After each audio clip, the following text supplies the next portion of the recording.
Boa noite a todos. Hoje nós estamos aqui juntos. Vamos iniciar o estudo do Livro dos Espíritos. Eu ainda estou me acostumando com essas aulas online.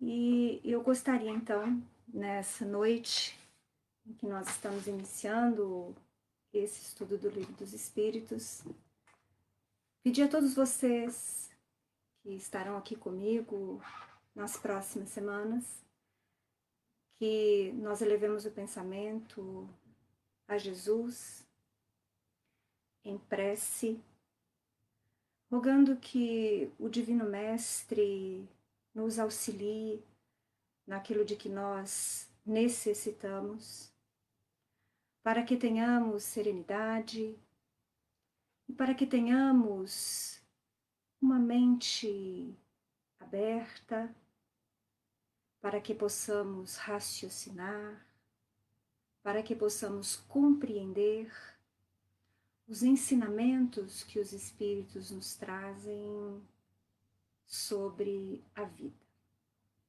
Muito bem. O Livro dos Espíritos foi o primeiro livro a ser publicado por Kardec. É muito interessante que a gente faça uma pequena introdução, algo muito rápido, para que nós possamos compreender de onde surgiu essa primeira obra que vem então ser a base da codificação espírita.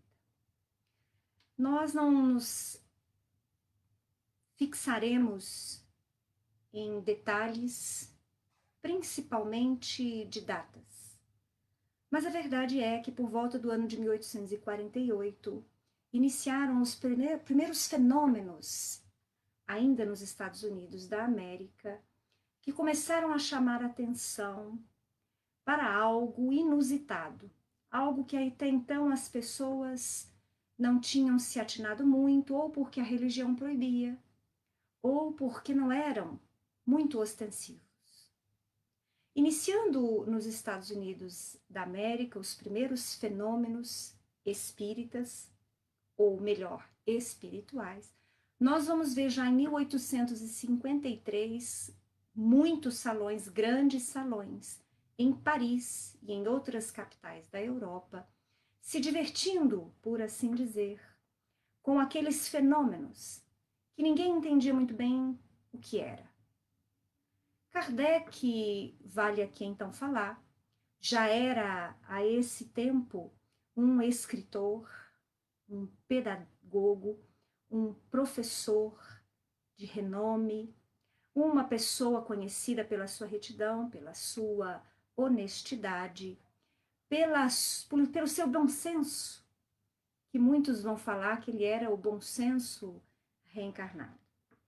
E é muito interessante que, convidado algumas vezes para participar dessa atração fenomenológica, Kardec não se interessou muito.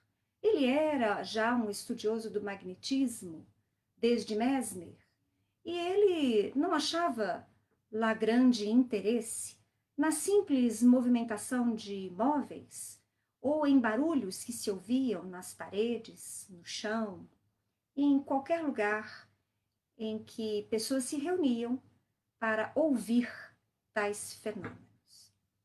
E é muito interessante que em 1855 somente Kardec aceita um convite de um amigo de longa data para que ele fosse então tomar contato com essas primeiras atrações, ou na verdade, estes fenômenos, já num grupo mais restrito e interessado em estudá-los. Isso porque, se no início os fenômenos não tinham nenhum resultado que denotasse inteligência, eram tão somente ruídos ou movimentação de móveis, já de algum tempo se obtinham algumas respostas, inicialmente com sim e não, através da batida dos pés de uma mesa ou do número de pancadas, e depois se utilizando de número de pancadas ou de batidas para designar letras do alfabeto, onde se obtinham algumas respostas ou alguns textos.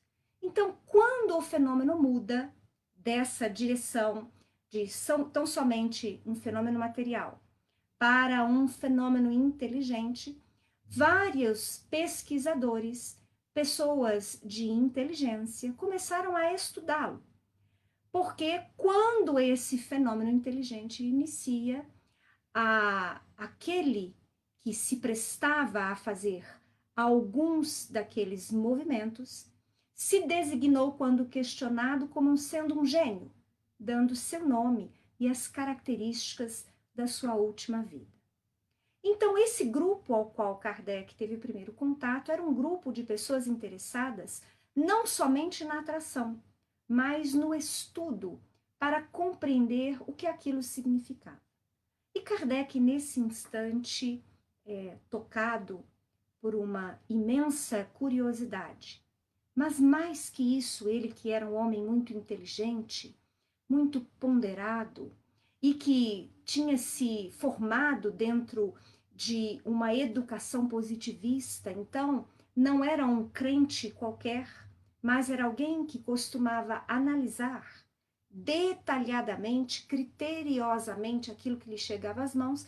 Kardec então percebe, nesse primeiro encontro e nos demais que se seguiram, que ele estava diante de algo muito importante. Algo que deveria ser estudado com afinco, detalhadamente, criteriosamente, estudado no cotidiano, porque vinha trazer respostas aos grandes questionamentos da vida. Então Kardec começou a participar destes grupos de estudo dos fenômenos espiritistas.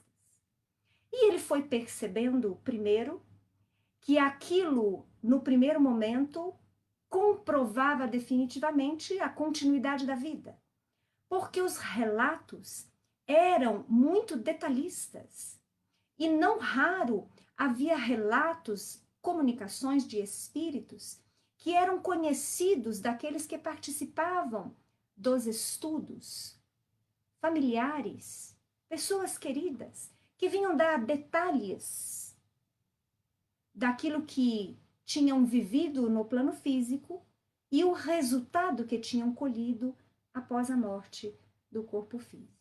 Mas Kardec percebeu também outra questão importantíssima, que os espíritos a se comunicarem eram de variadas inteligências, variado desenvolvimento moral.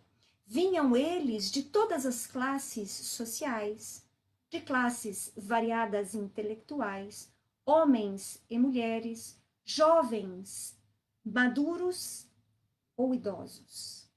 E Kardec foi percebendo que aquelas comunicações vinham trazer relatos bastante detalhados sobre o que seria a vida após a morte do corpo físico, demonstrando a continuidade desta, sem interrupção. E que todos, ao desencarnarmos, levamos conosco exatamente o que construímos, aquilo que aprendemos, ou, por outro lado, levamos conosco os preconceitos que cultivamos, as dificuldades, as imperfeições. Então ele começou a fazer, ele que era um escritor, já falamos aqui, muito inteligente, muito ponderado, ele começou a analisar estas mensagens.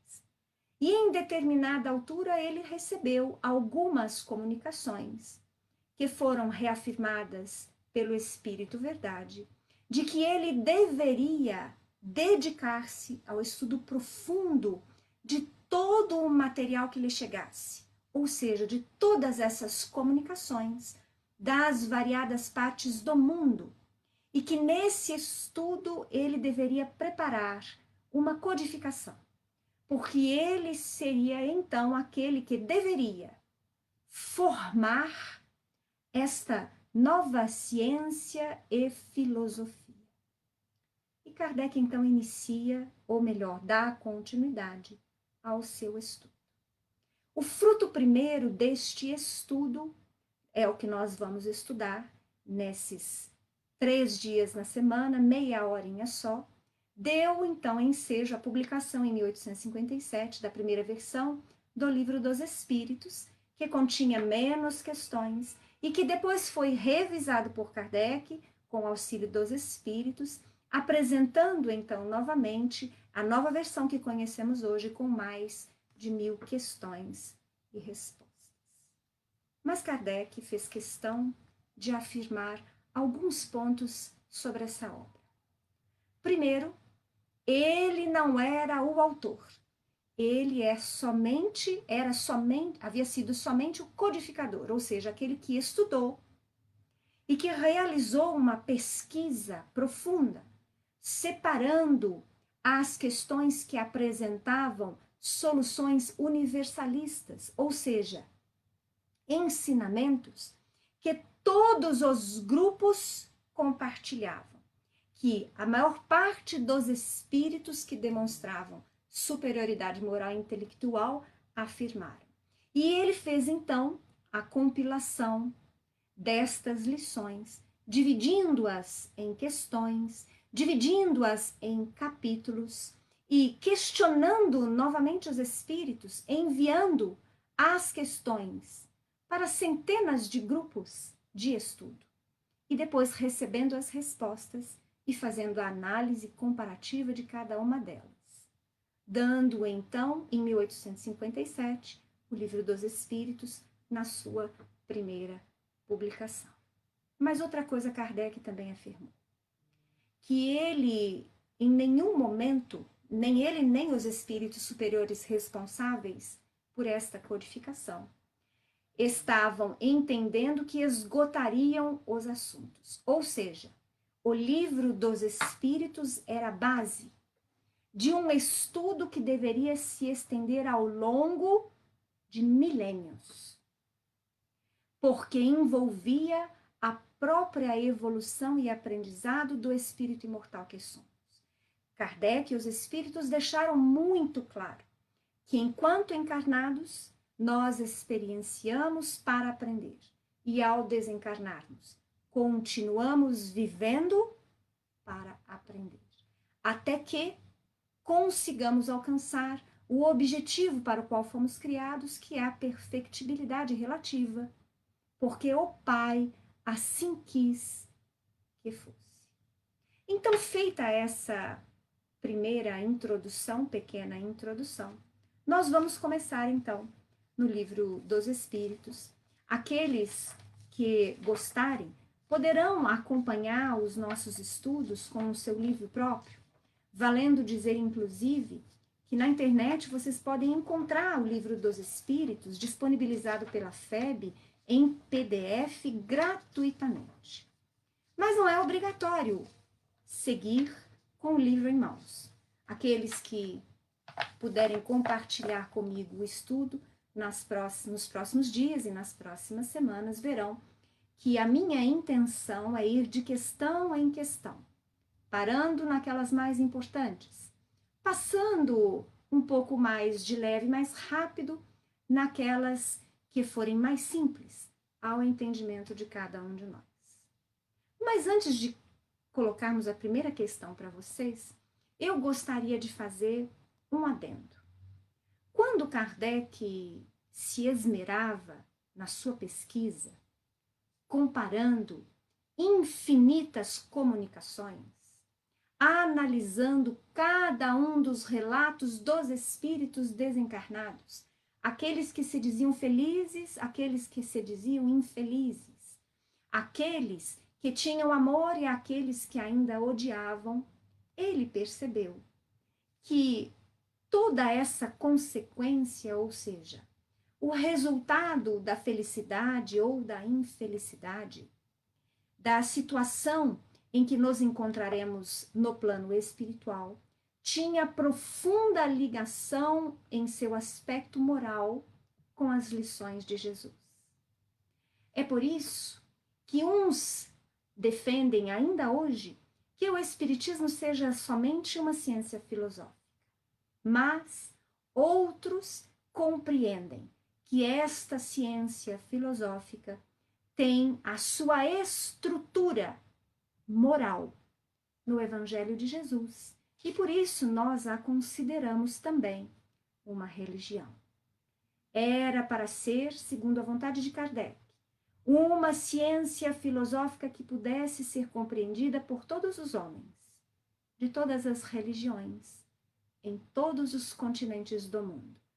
No entanto, a própria imperfeição da humanidade acabou ocasionando, digamos assim, a separação, porque as religiões tradicionalistas, fixadas ainda em dogmas, em rituais e nas interpretações literais dos artigos de fé, não trabalham muito bem com as novas ideias.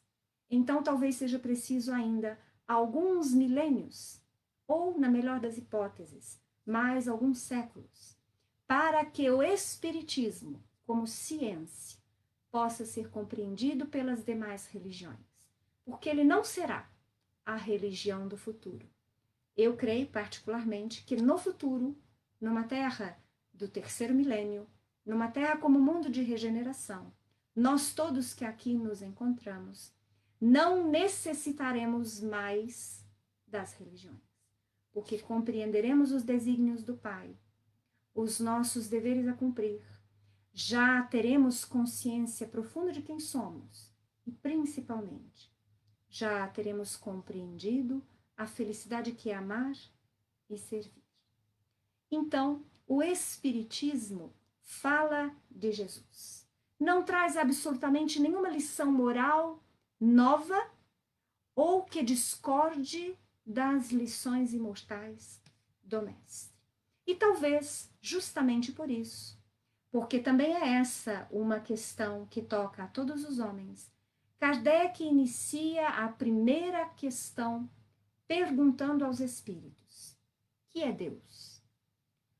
Reparem vocês que ele não pergunta quem é Deus, mas ele pergunta: que é Deus? E os espíritos respondem numa resposta muito sucinta, simples até: Deus é a inteligência suprema, causa primária de todas as coisas. Isso lá no século XIX.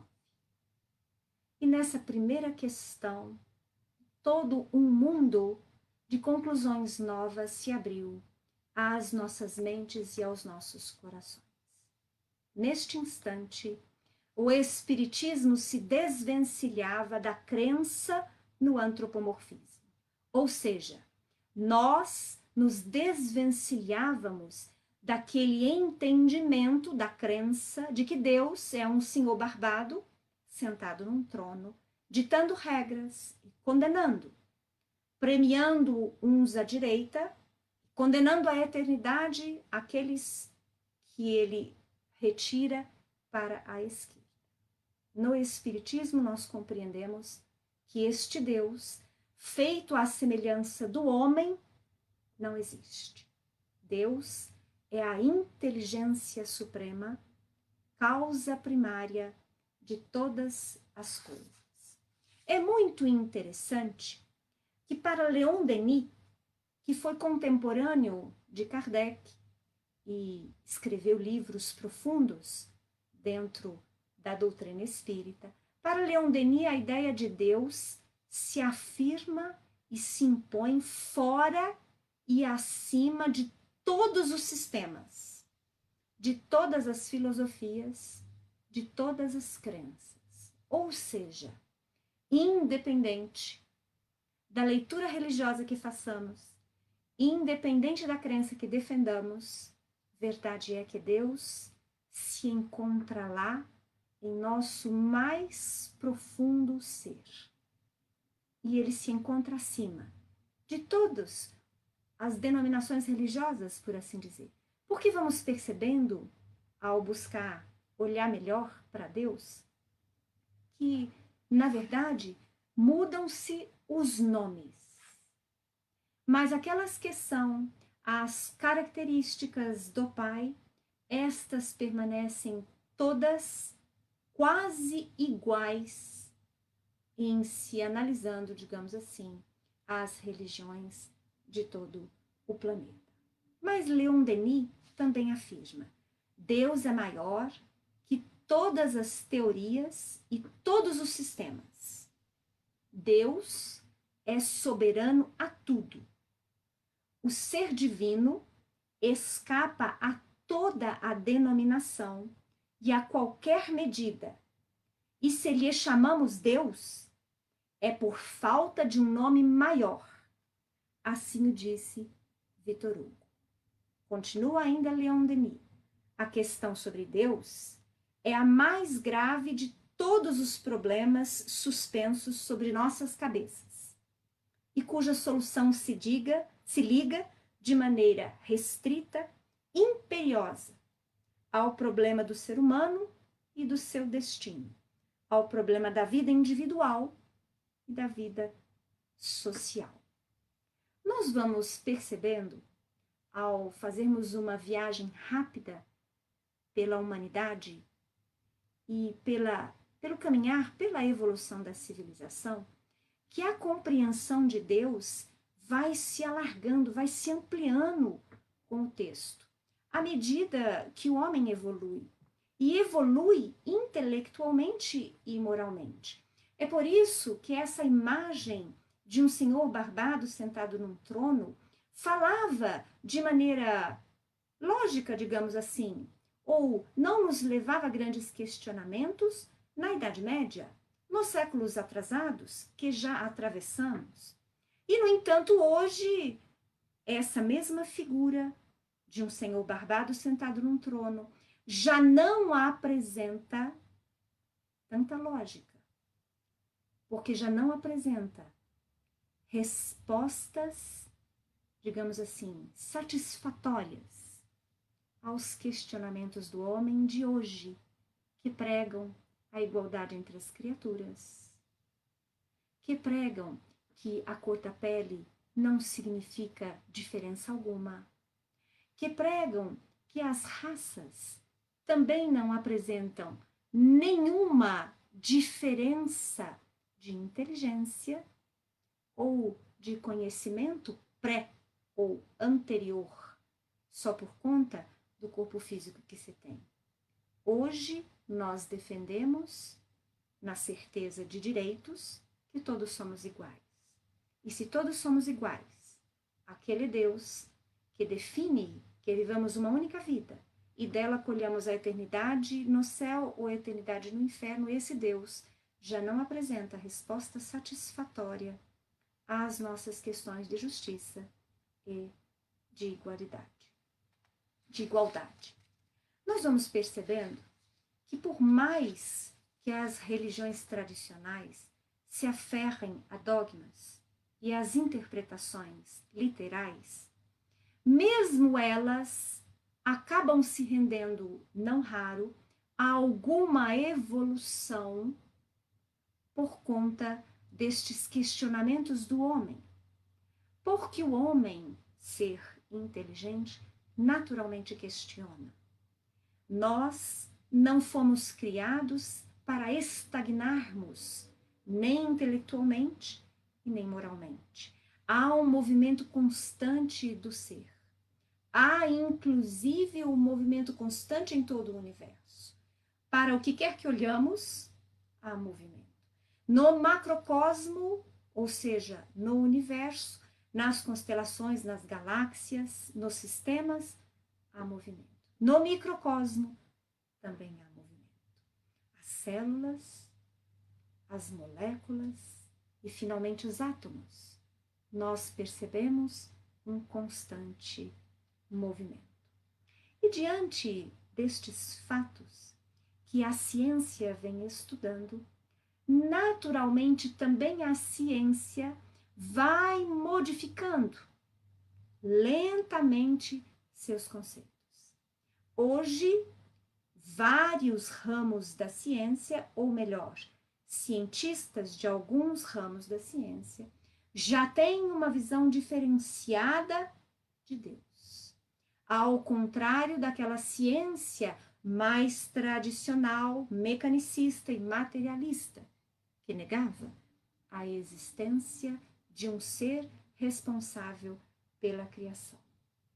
Um dos maiores cientistas de todos os tempos, que renovou grandes conceitos e abriu novos patamares de pesquisa no campo da engenharia e da física e da química. Albert Einstein.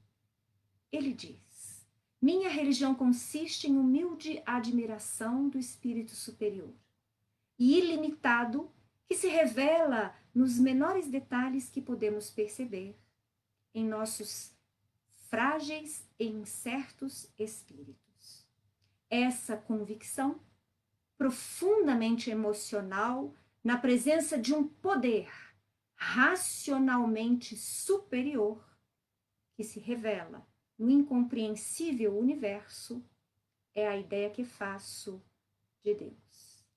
Também defendendo uma ideia dentro da ciência de Deus, nós vamos ter Francis Collins, que foi pai do projeto Genoma, ou mesmo Sir Francis Crick, descobridor do DNA, que afirmou: é mais fácil um avião a jato surgir depois de um furacão passar por um ferro velho do que o código genético embutido no DNA ter sido gerado por acaso. Nós vamos percebendo que a ciência, ao estudar a vida, cada vez mais se surpreende na complexidade dos mecanismos da criação. E é justamente na observância dessa complexidade, desse equilíbrio, dessa harmonia, dessa matemática perfeita, da engenharia exata, que nós vamos percebendo na obra da criação, do micro ao macro, que os cientistas vêm se debatendo e se dedicando a estudar novos conceitos diante do Pai, diante da obra da criação. E vale dizer que nessa primeira questão do Livro dos Espíritos, que é o que nós vamos estudar essa noite, estamos estudando essa noite, com a resposta de Kardec, que Deus é a inteligência suprema, causa primária de todas as coisas, nós podemos perceber a união que há entre o Espiritismo e a ciência, ambos se desenvolvendo, se movimentando constantemente, alargando horizontes do homem, fazendo com que nós possamos analisar tudo que nos toca, no plano da vida material e nos planos espirituais, que possamos analisar todas as questões de forma racional, de forma lógica. Mas nós ainda veremos no estudo dessa noite que, apesar desse raciocínio lógico, que nós vamos ver no desenvolvimento do Espiritismo, lembremos, ele é mensagem de esclarecimento, profundamente ligado a Jesus. Vale dizer que o Mestre também conhece ciência. O Pai, que é o Criador de todas as coisas que a química estuda, a física, a astronomia, a engenharia, tudo. É o mesmo Pai, cuja lei maior é de amor, de misericórdia, de compaixão. Então eu espero que vocês compartilhem comigo desses 30 minutos, terças, quartas e quintas-feiras, onde nós vamos desenvolvendo, se Deus quiser, devagar, mas de forma empolgada, digamos assim, ou alegre, de forma como se fosse um bate-papo, que nós possamos desenvolver o estudo desse livro dos Espíritos, que todos deveríamos conhecer. Não só os espíritas, mas todos. Porque vale dizer, nele, nós vamos encontrar um manancial de esclarecimentos, de respostas a profundas indagações nossas, do ser, e que viemos trazendo há muito, muito tempo. E que ainda vamos continuar fazendo, porque elucidadas algumas questões, outras vão se apresentando. E uma das coisas mais belas da doutrina espírita é justamente esse avançar constante. Eu espero que vocês tenham gostado dos nossos 30 minutos. Eu ainda não estou muito à vontade, ainda não consegui visualizar comentários, mas eu vou aprendendo aos pouquinhos. Quem tiver alguma questão dentro dessa primeira aula de hoje, pode postar nos comentários, porque amanhã, eu dando uma olhada, a gente consegue resolver alguma outra questão e vamos dando continuidade, então, aos nossos estudos. Uma boa noite para todos e até amanhã.